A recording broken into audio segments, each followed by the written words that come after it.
বারান্দায় থাকতে মাসে ভাড়া ৮১,০০০ টাকা, ভাগ করে নিতে হবে বাথরুম। কি এমন রয়েছে সেখানে?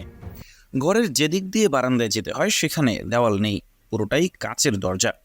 দরজা দিয়ে বারান্দায় পা রাখলেই বাঁ দিকে একটি ছোট খাট এবং তার পাশে মেঝেতেই রাখা হয়েছে একটি আয়না। অন্দরমহলে নয়, এবার আলাদা করে ভাড়া পাওয়া যাচ্ছে বারান্দা। সে বারান্দায় থাকতে গেলে নাকি প্রতি মাসে ভাড়া বাবদ ৮১,০০০ টাকা দিতে হবে, এমনটাই দাবি বাড়িওয়ালার। সামাজিক যোগাযোগ মাধ্যমে সেই ছবি পোস্ট করে বারান্দা ভাড়া দেওয়ার বিজ্ঞাপনও দিয়েছেন তিনি।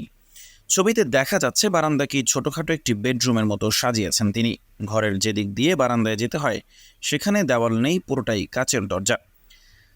দরজা দিয়ে বারান্দায় পা রাখলেই বাঁ দিকে একটি ছোটখাটো এবং তার পাশে মেঝেতে রাখা একটি আয়না। বারান্দাটি কাঁচের জানলা দিয়ে ঘেরা রয়েছে।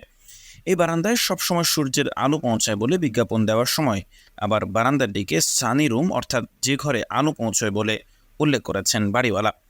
বাড়িওয়ালা জানিয়েছেন 2 রুম বেডরুম বিশিষ্ট অ্যাপার্টমেন্টের সঙ্গে এই বারান্দাটি রয়েছে।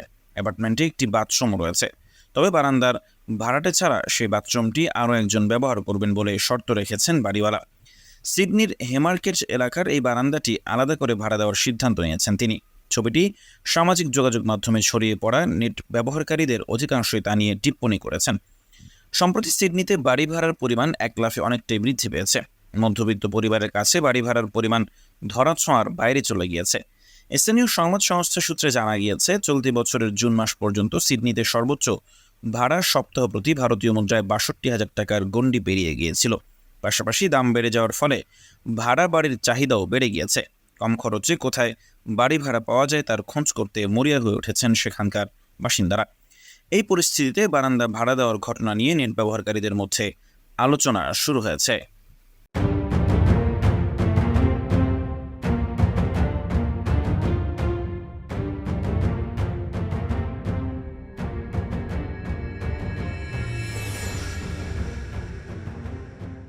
এটি সুপ্রিম